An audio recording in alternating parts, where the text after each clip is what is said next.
थोड़ी सी जानकारी, हमारे सारे नेताओं में 1% को छोड़कर 545 लोकसभा में बैठते हैं और 250 राज्यसभा में और 5000 से ज्यादा विधानसभाओं में बैठते हैं।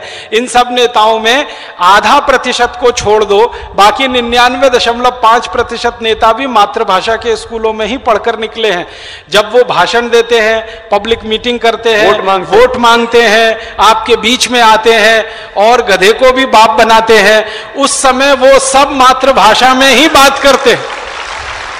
वोट मांगते हैं मातृभाषा में, हिंदी भाषा में, गुजराती, मराठी, तमिल, तेलुगु, मलयालम, बंगला में।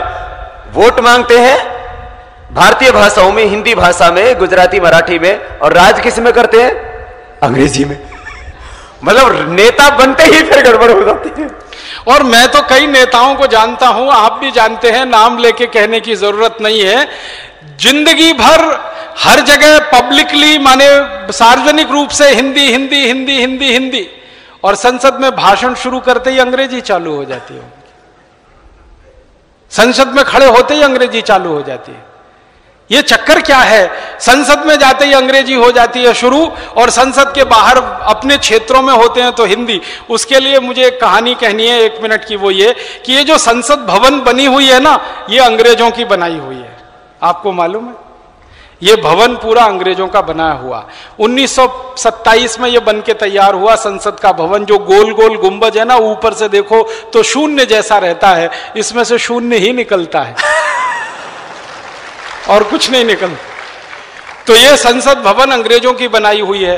अंग्रेजी वास्तुकार आए थे, अंग्रेजी आर्किटेक्ट आए थे, उन्होंने डिजाइन किया था, उन्होंने बनाया, और बनते समय कई वहां मर भी गए। उन्हीं की आत्मा इनमें प्रवेश कर जाती है जैसे ये संसद में घुस जाते हैं। एक अंग्रेज था, उसका नाम था लुटियन। दिल्ली वाले जानते हैं, दिल्ली में एक इलाका कहलाता है जिसको कहते हैं लुटियन स्टॉर्म, लुटियन टीला। हिंदी में कहेंगे तो लुटियन का टीला। टीला समझते हैं? एक छोटे से पहाड़नुमा इलाके को टीला कहते हैं। तो लुटियन टीला पर बनी हुई है पूरी संसद। तो लुटियन की आत्मा वहीं पे है, वही लुटिया डुबो। हाँ, तो वही लुटिया डुबोती है इस देश की। जैसे ही ये घुस जाते हैं संसद भवन में, फर्राटेदार अंग्रेजी में बात करना शुरू कर देते हैं। भवन से बाहर निकलते ही हिंदी में आ जाते हैं या गुजराती, मराठी, तमिल में आ जाते। तो इनकी जिंदगी का ये जो दोहरापन है, इस दोहरेपन को हमें खत्म करना है और हमें समाप्त कराना है। क्योंकि ये खंडित व्यक्तित्व जो है वो कभी भी खंडित देश बनाता है। अगर आपका व्यक्तित्व निजी जीवन में अलग है और सार्वजनिक जीवन में अलग है, एक जगह आप अंग्रेज हैं और दूसरी जगह हिंदी वाले हैं, ये दोहरा चरित्र, दोहरा व्यक्तित्व, ये समाज को कोई अच्छी दिशा नहीं दे सकता।